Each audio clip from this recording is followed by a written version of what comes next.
Welcome to the Lighthouse Conversations, a podcast featuring entrepreneurs and tastemakers from the world of arts and culture, tech, and of course food. I'm your host, Hashim Montasser.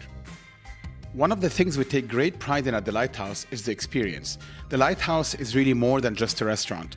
It's a restaurant, concept store, and communal hub all in one. And I remember having this very experiential type of experience somewhere else before.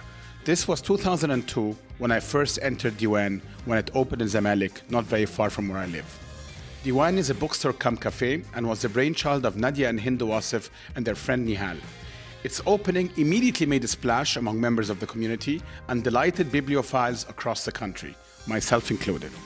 So I'm delighted to be joined by Nadia on this episode to share with us why Diwan was so special, how it kicked off a lifelong relationship with books, culminating in her decision to write her own book. Nadia, I feel you and I have had these conversations without a podcast for many years now, an ongoing conversation that started in Cairo and moved to Dubai and at some point happened in London. And I'm so happy to have you with us here. There's so much to talk about. So thank you, first of all, and welcome. You know, Hashim, you are one of the most insightful listeners I know. I mean, yeah, obviously you're also a talker just like me. So this is a very big problem. But you are somebody that, from other podcasts that I've listened to, I love how you have a very high level of empathy and how it translates. And I love that. Thank you. You're very sweet, and I appreciate that. Look, as I think I mentioned to you, this has been also learning for me. I mean, obviously, I do love to have those conversations, and we've had many with close friends like yourself. But that whole podcast process has been also for me a great learning, frankly. And there's certain things that I also learned not to change, even though they may not be optimal. But I feel it's more me; it gives me comfort. So there we go. I'm going to start with something that, while I was doing my research for this episode, I picked up on your agent's website. It spoke about your love affair with books. Walk us a little bit through what that means for you. When did it start? And the various ways it manifested itself. I have to say it started, my earliest memory, proper memory, is at the age of 12, having discovered Agatha Christie and Sir Arthur Conan Doyle. And, this detective genre. And the sadness that I felt when I realized, A, that they had died, and B, that there was a finite number of books. That, once you got through all of them, you're done. There's no more. There's this finite nature. And I think that's what made me a hoarder. I still have the books that are sort of, yellowy and dusty but I have every single Agatha Christie that she's ever written and every single, Sherlock Holmes mystery ever. And it began there because I think essentially, I was a 12-year-old. I was extremely uncomfortable in my own skin with who I was. And thank God I didn't grow up in the age of social media because I wouldn't have survived. So this was still an age where we had Channel 1 and Channel 2 and very little on them. Yeah. And thank God, because if I was seeing what my teenage daughters are exposed to today, I wouldn't have made it. So essentially for me, reading began as an escape, and it was in English because I went to an English school and we weren't allowed to speak Arabic on the premises at the time. I did not know that. Okay. No. And it was funny. it was called the British International School in Cairo, but we were outside of Cairo. We were actually in England because, Cairo's weekends are on Friday and Saturday. At the time, our weekends were Saturday and Sunday. Now they've changed that in the school. So, you were living in a parallel universe. I was the same at German school, similar, Saturday and Sunday and parallel universe, 100%. Yeah. So it began, and I knew more about English literature, English history. It jars me today to think that, I knew more about Oliver Cromwell, Lord Protector of the Commonwealth, than I did about Muhammad Ali, who I only probably actually learned about in university as part of an Arab history class. I saw Egypt in ancient Egypt, but I only got to know about Egypt, modern Egypt, for instance, as part of the Arab-Israeli conflict. And so there is this kind of dissonance that happens in your upbringing, in your outlook. And I mean, till today, I read very comfortably in English. I read in Arabic less comfortably. Yeah, I have to go back and reread the sentence. Sometimes if my mind wanders, it's like you have a reading imagination that will make up for what you've lost. Yeah. It's a reading intuition almost. I don't have that in Arabic.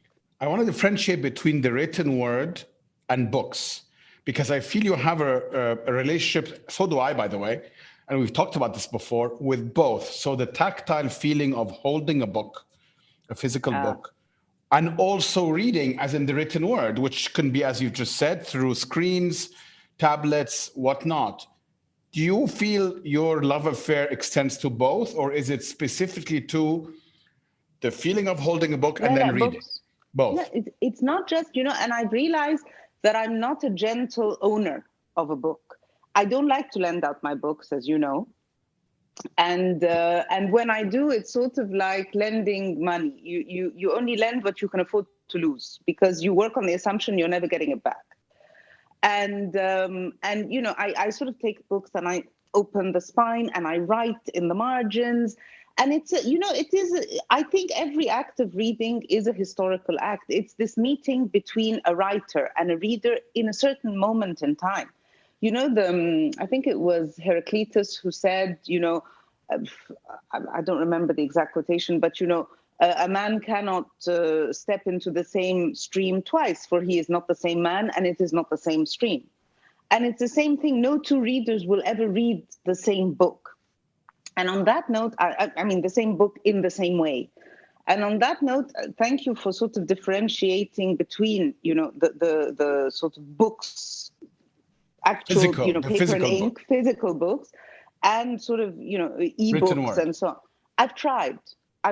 I really have. And I've tried to suspend my disbelief, and I've tried to really like ebooks, and I don't.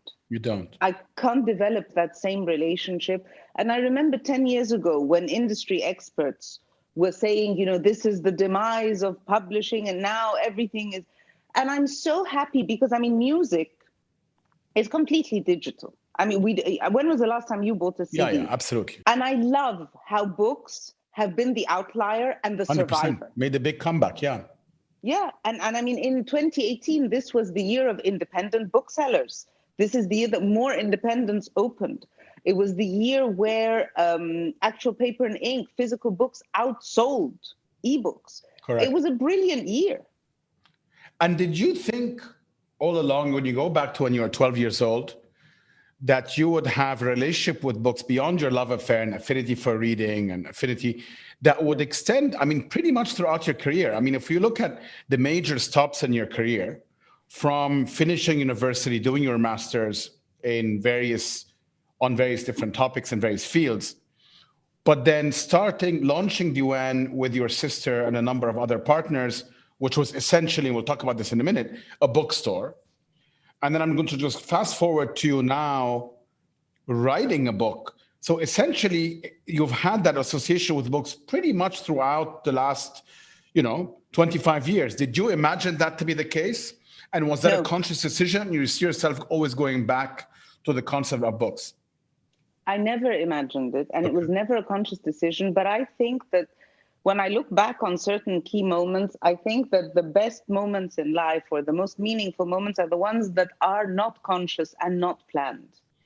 Life, the saying, life is what happens when you're making other plans. It is very true. And I think those of us that are lucky at times to allow the coincidence to unfold and to go with it, or at other times to actually listen to what the world is telling you and to act on it. But there's definitely never been anything intentional. I mean, the one thing that I realized, and again, I don't think I ever did it on purpose, is that at every rupture in my life, I've gone back to school. Interesting. Hence, as my mother tells me, it's ridiculous that you have 3 master's degrees. She tells me, are you collecting? Is this, what is this? What's wrong with you? I mean, there is, of course, a certain level of pride, but in her mind, she's like, why are you doing this? And for me, it's always that rupture moment.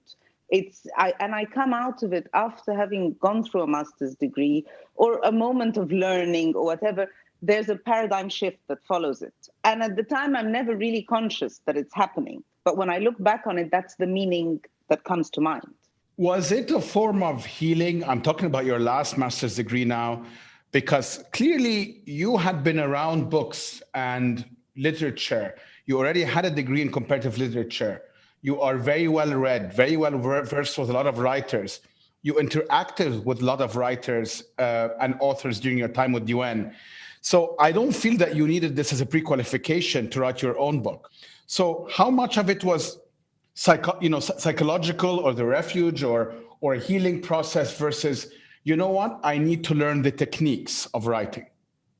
No, I have to tell you, Hashem, I thought I was well-read. I did. I'm not. Okay. And there is a very big difference between the art of reading and the craft of writing. And it is a craft. And in many ways, and in the last couple of months, I've gone through the process of finishing the manuscript. And by finishing, I actually, my mother learned, she supported herself in the 60s by making clothes. She was a seamstress. And, and I watch her finish clothes, and the hemming and a proper, and a proper stitch. This is an art, it's not, and it's, and when you hand stitch something. And in many ways, when I was finishing the manuscript under the very, very capable and guiding hands of my editor, I felt like there was a lining, a batana, and it was being fit properly. And it has to be loose enough to allow the exterior a certain malleability, and yet tight enough that it maintains a structure. And I felt that the same thing was happening in the book. And that, and it is a craft, and it needs a light touch, and you can't be heavy-handed. And as you know, I'm a little bit heavy-handed. And I found myself working against myself, and in many ways learning how it was so painful. And I know most people wouldn't understand this, but I think those who have tried to write get it. You agonize for days, hours, even weeks over a paragraph, a sentence. You keep going back to it. You change a word, you move a comma. And then you think, only because of the amount of time and effort that you've invested, that this is brilliant, okay? And then your editor comes along and reads it and bins it. And you're devastated. And and I tried very hard in the beginning not to be precious. Can I interrupt you just for a second? I want to set, because I'm very interested in process. I want to just do the setting here.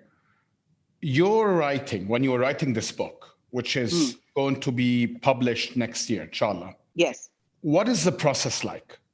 You wake up and you start writing. Do you dedicate a certain time slot to it? Can you just walk us through your daily writing process routine? No, let me set the scene for you. So I started my master's in creative writing in 2015. I finished in 2017. And at the time, my dissertation was some short stories based on my days in Diwan. And it was a mix between sort of, feminist rant, social history, social critique, books, book selling, story of Diwan, the whole. It was just a mix of all of these different genres. And my advisor at the time suggested that I write this. And I told her, but I want to escape out of this. I don't want to go back to my Diwan days. I started in 2001. We're now 2017. I don't want to. It's been 16 years of Diwan. And she said, yes, but I feel like you need to do this. And then I went to Hind, my sister and partner, and she told me, what a terrible idea, but do it anyway. That sounds very much like Hind. Yeah. And she was absolutely right, so I did it and I wrote it. And then I binned it. I mean, it did very well for me as a dissertation. So that is one function. And then to start, and then in 2017, I said, okay, so I need an agent. So I went out looking for an agent. And at the end of the day, you know, what is special about me? Nothing. But the only thing that is special is the story of Diwan. Well, it's a story that you helped create. So, I mean, it is special, but I mean, you are a protagonist in the story and have a point of view, which is what you're sharing with the audience, essentially. Yes, but so to engage with an agent, and I felt that if I had come out as sort of Arab woman doing a fiction or something, but an ex-bookseller writing about bookselling in Egypt and sort of with this sort of East-West nexus in the middle of it, I thought that would be interesting. And in many ways, I think this was the last time I consciously thought about marketplace. So that was the packaging, essentially. I mean, you understood the kind of, in a more business terms, the value proposition of why this is marketable. Okay. Yes. You found your agent. You got to the process of now you're staring at a blank page. What happens? Yes. So what happens next is that you have to write a book proposal. And the reason I'm giving you this long-winded version is that there's two different plans here. When I was writing a book proposal and then editing and modifying chapters to be sent out to publishers in the hope that they would take on this book and buy it, I had one system. When I was actually writing the book, there was a completely different system. The only thing that they had in common was that I would wake up at 4 a.m. every morning and go and in the beginning, when I was in the book phase, I would sit in my pajamas. When I was in the proposal phase, I would do this in my pajamas. When I was writing, I would dress. Because in my mind, this was a job, this was a profession, this was a task, and it was going to be done. And I would start at 4 and I would leave at 2. In the rehearsal phase, which is the pre-book being picked up by a publisher, when you are, as you were saying, doing the proposals and sending maybe various samples, chapters and whatnot, did you feel that you were able to be yourself in terms of what you're writing, or did you always have to think about the audience, in this case being the editors and the publishers and so on, and being, I need to write something that grabs their attention? How much did you feel liberated to just write? And how did that change in your actual book writing? Yeah, no, I mean, in many ways, when you are writing a proposal, you're not really, it's not really a work of creative fiction as much as it's almost a non-fiction. You know, it's a proposal. At the end of the day, you're speaking to, publishers. So that was on your mind, editors. very much so. Yeah, and you know who your audience is, and there's a specific format that you follow, and. When you're actually writing, I mean, when I was working on the different chapters of the book, I would start at 4 a.m. I would only stop for coffees, and really it was just to make another pot. And I would finish around 2 p.m. So I would put in about a 10-hour day. And then at 2 p.m., I would sort of do everything else that needed to be done. And from 4 a.m. to 2 p.m., sorry to interrupt again, I'm just very interested, and I suspect that some of the audience members will be interested as well. When you fade, you go up and you do another pot of coffee. So that is kind of a pickup. Are you just literally sitting on your laptop at a desk, or are you sitting in your bed, or are you sitting in a garden, or? No. I'm sitting at my desk in my study. Everything is closed. Phone is on silent. And it's really, and the reason I start at 4 a.m. is because the doorbell is less likely to ring. Sure. Emails are less likely to come in. Your kids are less likely to want things. The world is just less likely to come to your doorstep. And are you writing, or you're also, navigating in your study, maybe picking up a book to think about something? No, is there a free no. association? No, it's writing. This is literally. No, it's writing. And even when it's a bad writing day, I'm still writing. Okay. You keep adding. Oh, yeah. And it's sort of like the decent stuff happens from 4 to 10, maybe. And then from 10 to 2, I've lost a bit of steam. So I'm editing, I'm rereading things I've done. It's very rare that I have, from 4 to 2, a stellar performance. It isn't. And having said that, life has constantly taught me that the minute you take yourself seriously is when you become a laughing stock. And so I refuse to take myself seriously. I'm not going to take, I'm not a good writer. I'm not. I mean, compared to the people that I have, that were in my classes, that were, incredibly gifted. What I will say for myself is that I'm extremely resilient and I'm becoming quite thick-skinned. So when, I get, when I give my editor 25 pages of, blood, sweat, and tears, and she returns to me 3 and tells me, I think these were interesting. When that happened in January of 2020, I wanted to kill myself. When that happened in November of 2020, I was like, you know what? You're right. But I'll tell you what, let's bin those 2 and let's start again. Honestly, I don't think Nadia is giving herself enough credit. I've seen her work over the years. She's a great storyteller, has a ton of wit, and in drafts she shared with us in the past, has a great deal of insight, which does make her a great writer. There's a lot more to talk about with Nadia and her life during her Diwan days. Plus, we'll get the exclusive scoop about her book and its title on the other side of the short break. Hi guys, I wanted to share a quick update from the Lighthouse. We've expanded our delivery radius, yay! And we now cover Al Sufuh and the Palm, going up to Media and Internet City, as well as JBR, JLT, Discovery Gardens, and Emirates Ales. So if you haven't tried it out, hit our Instagram account, @thelighthouse_AE, where you can click on the Order Food button and get our amazing classic dishes at home. We're also on Deliveroo for those die-hard Deliveroo fans. And don't forget, if you're a Spotify user, you can also find us under the Lighthouse Dubai, when you can listen to a collection of all our favorite playlists compiled by Mykonos DJ and Lighthouse music director John Hanlidis. Welcome back. You're listening to the Lighthouse Conversations with Nadia Wassef.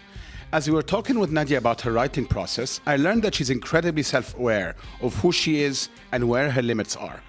I want to tell you, funnily enough, in preparation for this conversation today, I listened yesterday to a podcast. Funnily enough, it was Jerry Seinfeld speaking with Tim Ferriss, who's a very well-known podcaster and personality. And Jerry Seinfeld is not who you'd come to mind in terms of writing, but of course, when you think about it, of course, he writes all his own material. So Jerry Seinfeld is actually a brilliant writer. He's 66. He said exactly, almost verbatim what you've said, which is, he's fully aware that he has a limited attention span in terms of the ability to produce super high quality work. He limits it to a certain number of hours, very much like you, per day.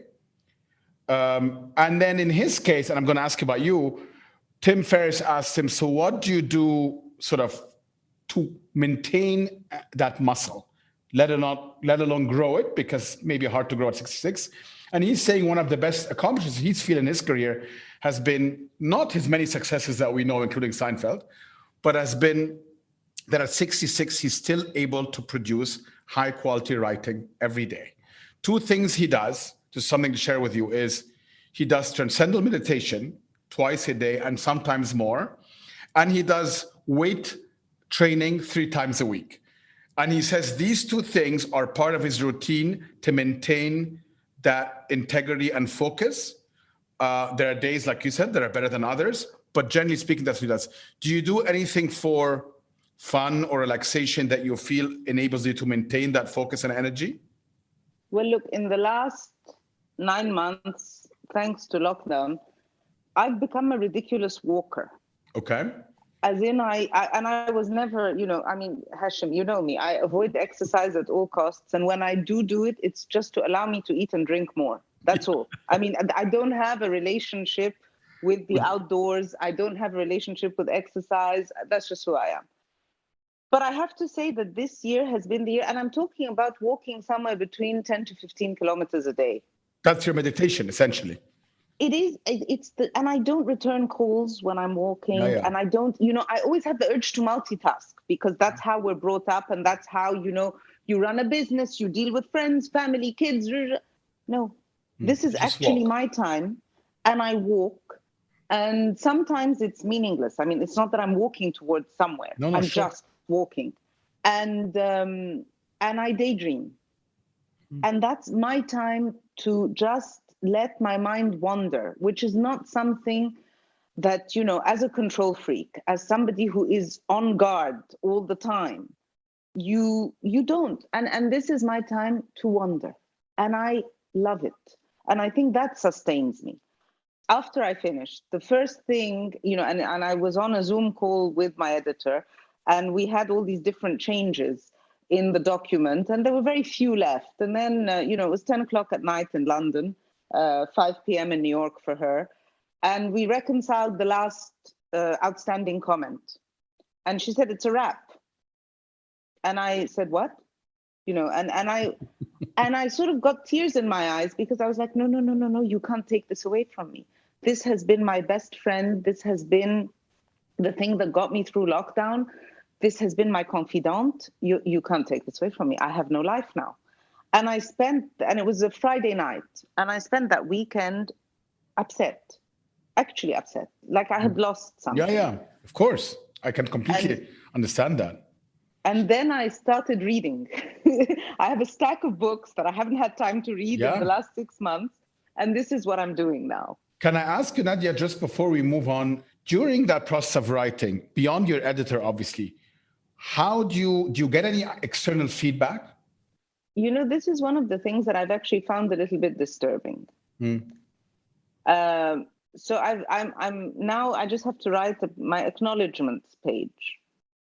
And I, as usual, I look to other writers, or I look to other books for information, for inspiration, for feedback.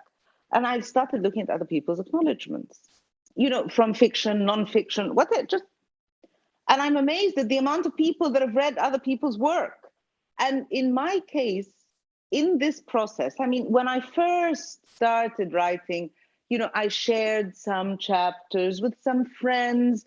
But I mean, nobody gave me, one friend actually gave me sort of line by line structural feedback on 2 chapters. Hind, who, was my partner in Diwan, is my partner in Diwan, is my sister and soulmate. At some point, I stopped giving her, and she didn't really want to read it either. And she's in it, so it's just doubly problematic. 100%. And I think this is every one of us has a different relationship with Diwan. And in writing this book, I hope that an exorcism has happened. I hope that Diwan and I are now going to be happily divorced. I really do. It would be really ironic and funny if it sort of cemented our relationship further. We don't know yet. It's too early. And this is a brilliant segue into the Diwan chapter, which we're going to get to. So my recollections, my early impressions of Diwan back in the day. I still have your email. Yes, I was going to get to that in a second. First of all, I remember the first Diwan in Zamalek and just being blown away. It was really my first experience, at least in Cairo, with a place that sort of worked fully experiential. And I think it actually stayed with me for many, many years, even when you guys moved on to other things.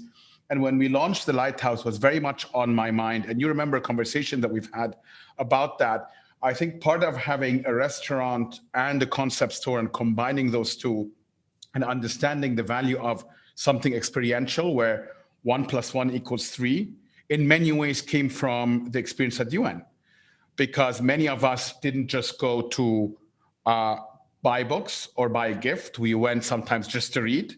And frankly, sometimes just because we were around the corner to have a cup of coffee. So the experience was very, very profoundly, I think, had a lot of influence on not just me, many others. The fact that it was so rooted and steeped in its community, first in Zamalek, but then in other parts of town as you grew, was really such an important insight in a way, and something that in Cairo we hadn't seen. You had these bookstores where we came in and out, if you remember. I mean, you'd leave your car, leave the blinkers on, run in, snatch the book, run straight out, and you wouldn't want to spend a minute more without mentioning names. That was not the experience at Diwan. when you guys had that concept in your minds, how far was concept from the reality of what UN became? Well, let me throw this back at you with the lighthouse. I mean, when you started, I mean, we had conversations about the lighthouse, and then the lighthouse started, and I visited you in April 2019. Correct. And I was blown away. I really was. But Thank even you. in April 2019, there was no thought of the lighthouse conversations. And I think this is one of those moments where I think clever entrepreneurs, I think just clever people in general, listen, they have that intuitive moment and they listen to that, to the voice, to the whispers that are around them, and they go with it. But going to Diwan, for instance, when we began, the concept was that we wanted to create a place that we'd like to hang out in. That was the guiding thought, really. And I think with most successful brands, they come from a real place and they elicit an emotional reaction in you. Whether And you're you are the target creator, audience as well. yes, Your own target audience. I felt the same thing about the lighthouse. exactly. You wanted a place where you could go, you could enjoy a certain kind of food, a certain kind of drink, be in an atmosphere, meet a certain type of person.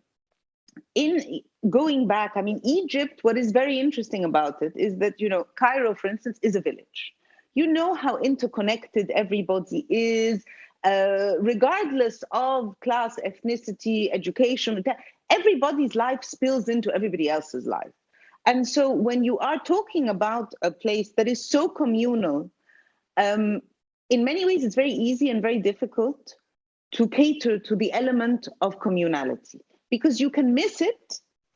And because people have it in so many other places. Yani men, for instance, they go to the ahwa, they go to the barber, il-gama, all of these different places fulfill functions for them. I think women miss out on this feeling of community, although women are more community oriented than men. So, for instance, when you think of Habermas and the concept of the public space, and this is where people become part of a community, and this is where public opinion is born almost. And then you think of Ray Oldenburg, the sociologist who came up with, the coffee shop as the third place. So the natural progression, I mean, and then there's this idea of the marriage of books and coffee with all these Western style bookstores, the Borders, the Barnes and Noble. 100%. And we didn't have that in Egypt. We had the love of the third place, but we didn't have the third place. 100%. There was none, yeah. There was no third wave coffee and all that stuff. Exactly. And so in many ways, we started building something that we wanted to hang out in, that spoke to us. And again, this is something I would like to highlight, although not make a big drama about it. But at the same time, the public space for women is not always a welcoming space. And Diwan was one of these places. We had primarily, as your podcast, for instance, does, we have more women that listen to, that come to us than men. Yeah. And in the many ways, clientele was more women leaning, yes. Yes, and it was funny because it was, we started it, I was 27, Hind was 30, Nihal was 40. This was the bracket that we attracted. In many ways, the women that came to us were a reflection of us. Yeah, and today I wouldn't be able to sell a book in Diwan, or I wouldn't be able to stock Diwan because I don't really know my target audience anymore. I haven't lived in Cairo for the last 7 years. I don't know who I'm selling to. And I think that sort of that intimate, intuitive knowledge is extremely important. And it's what you have in the Lighthouse. Yeah, I think that's right. And I think you understood this very well, you and Hind and Nihal and the people that you've hired to work with you. Now, as it grew, and we are going through this as well, which is why that's such an interesting concept for me. So I remember the initial Diwan, and then I remember the expansion plans. And it started growing, and it was very successful. And it was such a brand to the point that I remember telling your sister Hind that one of the things I took pride in is that people would walk with the Diwan bags, and that in itself was a statement. And believe it or not, when we did our branding for the Lighthouse, that's something that was very much in my mind, because we had a gifting store or a concept store, that those bags in and by themselves, in a way, I mean, maybe we're not Tiffany and we're not trying to be Tiffany, but means something. And that was very much the case with Diwan. And I remember my mother, walking around with these bags everywhere and put all sorts of other things in them. But as you expanded and it became more and more, not that it wasn't from day one, but like a business, and you had to think about margins and cash flow and capital expenditure, etc. Hesham, and hearing you talk about capex and all this stuff, and oh my God, it actually makes me panic. I'm Sorry, actually, don't. Okay, I'm miserable. will try to avoid the panic attack on the show, but but let me tell you honestly. I'm not being self-effacing, and I'm not being humble, and I'm not being any of the above. I think we were wrong. Or let me not speak about we. I'll talk about myself. I think when we decided to expand, I think we should have left. We should have sold off the business, had someone else scale it, and leave. I talked about branding as a release of a certain emotion or to inspire a certain emotion. For me, Diwan was too emotional. And this is one of the problems that I made a lot of wrong decisions because I was emotionally guided and I was attached. And today, I'm actually quite detached from Diwan. But you were in your late 20s and it was your baby. I mean, I'm only pushing back because I understand that very well. I mean, we're going through this in the Lighthouse. There's the original concept, there's the baby, and then you start expanding. And I don't agree that, I think it's impossible at that moment in time, in hindsight, yes, to just say, you know what, this is my baby. This came out of our heads and we put our heart and soul into it. Now this is going to become a bit more about numbers and growth and revenue. We're out. That's just not a decision one would make. I'm just being fair. I wish I had. I wish I had made that. That's fair. But here is something else. I think that also, if I can just be a bit mechanical and boring about this, dreams, you dreamt of the Lighthouse, I dreamt of Diwan. So dreams reside in our imagination, in our heads. So what happens when a dream leaves your head? So first of all, there is a problem of definition. It is no longer a dream. It is now a physical entity. And it has a life of its own. And this is the problem, I think, that it's left the realm of the imagination. It is now a physical manifestation, and you're still trying to control it. For me, I think it took on a life of its own. And if I can, I have a relationship with Diwan where I actually think Diwan is a person. That's how much the brand is in my head. So I actually think she didn't want this expansion. And I think she sort of told us, okay, you're not listening to me. I don't want this expansion. You go ahead with this expansion, and I'm going to make your life a living hell. And I'm going to make you hate it. Can I just ask you something? Because expansions require capital.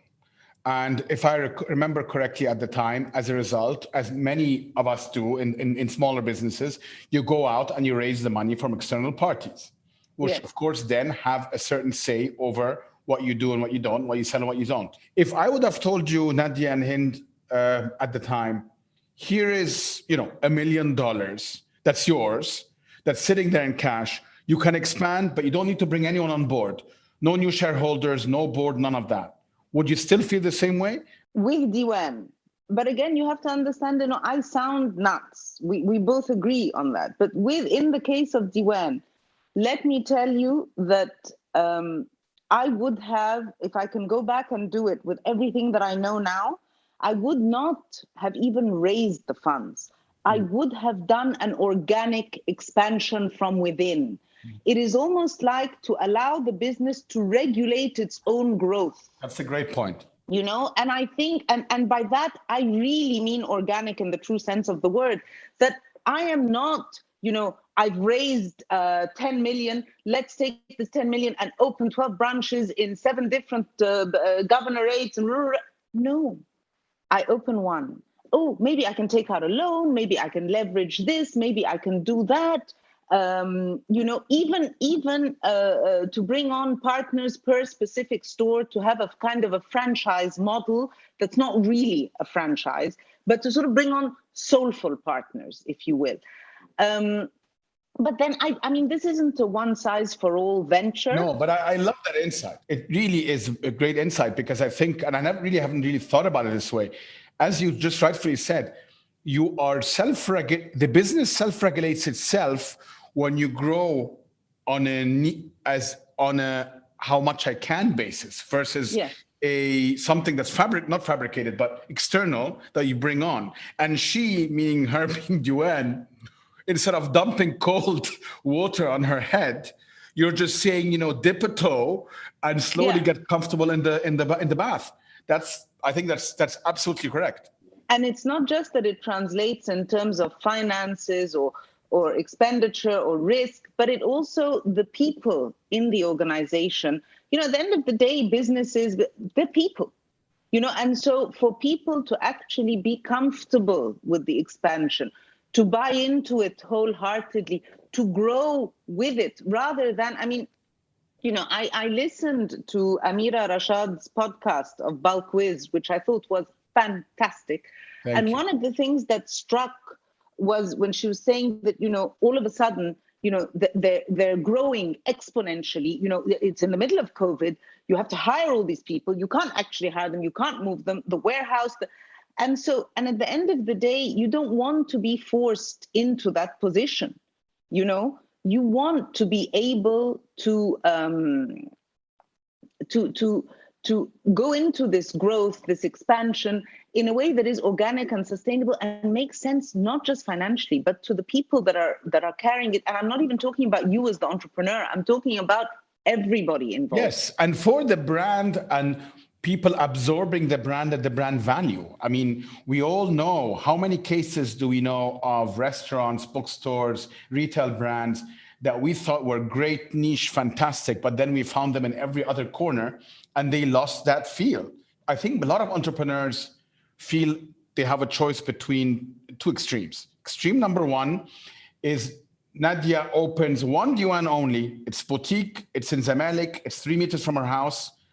Her friends come in there, and then they call it, usually dismissively, passion project, as if Nadia has nothing better to do, so she does this to entertain herself. It's not for profit. It's not really something serious. She does it. And then the other extreme is, once this little passion project seems at least viable, we go and do 700 of them in 2 years. Yes. There's something in the middle where both the consumer and the entrepreneurs and the people working there can absorb a meaningful expansion. And what I love about what you said is, if you're doing it within your means, in other words, just to translate it to some of the listeners, if the business is throwing off enough cash that allows you to do 2 and 3, it probably will not in the first couple of years allow you to do 5, 6, 7, and 8. That's okay. And that's great. It's a self-regulating mechanism that's allowing you to grow systematically, but intelligently.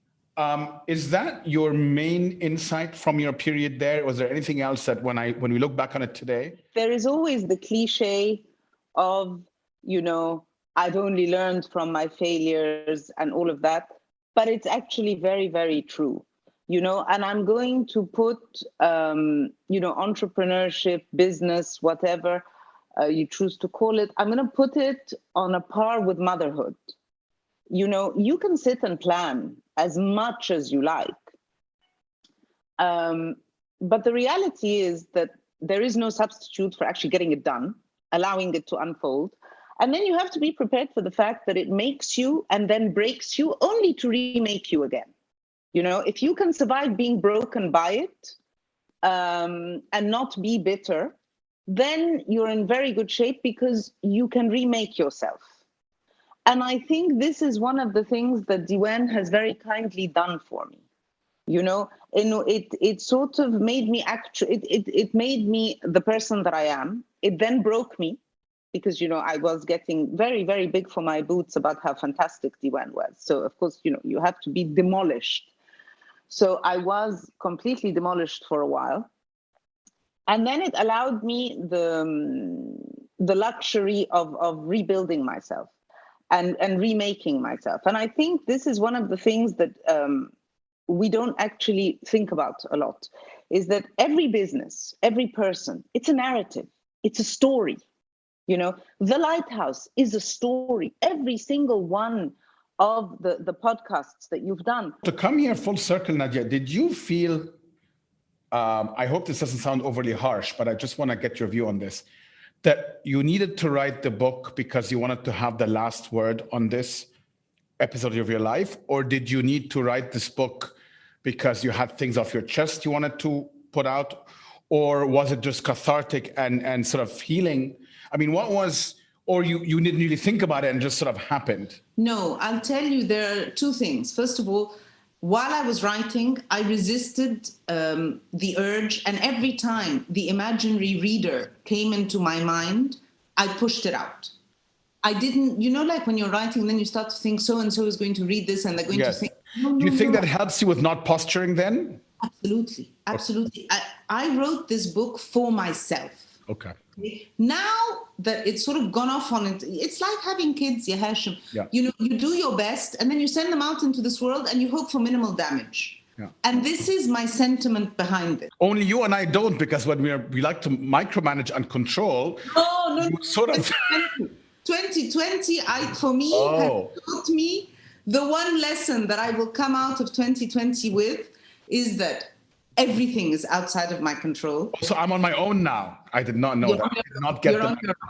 And everything and everyone that I love dearly and I'm very passionate about is outside of my control. Deal with it. That's 2020 for me. That knowledge, when you take that knowledge and you treat it rather than something that, for well-seasoned, well-versed control freaks like you and I, this knowledge would be demoralizing. It would destroy us. If you now flip it on the other side and you look at it and think, wow, what a relief. There is nothing I can do other than accept, then you're golden. Deal with it. I love that. That's a great slogan for 2020. Deal with it. Yeah, deal with it. Just deal with it. And then in answer to your question, so I wrote this book for myself, but why did I write it? I think at the time, again, I have no idea why. I mean, other than, for my dissertation, my advisor suggested it would be a good thing. After that, when I started writing a proposal, it made business market sense. But then I actually think I needed to explain it to myself. And when you write, you have to understand to be able to write.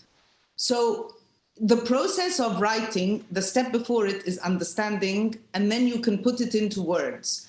And it wasn't, and I just have to say that like most things in life, like projects, like books, what I thought this book would be is nothing like what it has turned out to be. Projects, books, people, they take on a life of their own despite our plans. And I think that again, Hashem, under the veil of 2020, I'm going to tell you that is also a relief. That it's not what I thought it would be. It's not what I expected, but I'm very glad that it is. I think that's brilliant. I have one last question for you. I feel we could go on for hours, but for the sake of everyone's sake, I will keep it to one last question, which I think is relates to a lot of what you've said. How has this changed? Has it changed your relationship to Egypt and being an Egyptian in any way? So I left Egypt in 2013, but I also realized that Egypt left me before then. And I thought, that I could only have a relationship with Egypt if I was in Egypt. I've since come to realize that no, I can have a relationship with Egypt anywhere in the world, that Egypt, home, identity, nationhood is something you carry within yourself, okay? And it unfolds regardless of you. Now, it's very funny because my relationship with Egypt has become much more concentrated. It's sort of, I feel like it's become an essential oil in a sense. It's got that sort of very focused, concentrated element about it. And it largely unfolds on in music and in books and in films. And unfortunately, and maybe this is because I'm becoming a bit of a dinosaur, is that unfortunately it is not contemporary. So the music... And it's not tactile necessarily. It's almost kind of like in your head. In my head. It's like a lot of people. I mean, we talked about this before. I think a lot of these artists, for example, that leave and then you look at their work and it's so intertwined with their identity and home, but they've created their own collage, which is their, way of looking at it. Yani, I listen more to Kulthum now. I mean, this book was written largely with the background of Kulthum's songs because, they're 40 minutes long. There's 3 lines in them. So it's not overly vocal, much more instrumental. And so I'm not distracted by the vocal, by the poetry. But when I hear it, it's a welcome relief. But, so I listen much more to Kulthum now than I ever did. I read Salah Jahin more than I ever did. It's just, and it's an Egypt that does not exist today, but it exists in my head. And for that, I am grateful. And I'm not giving it up. It's mine. I think that's beautiful. And that's a great conclusion.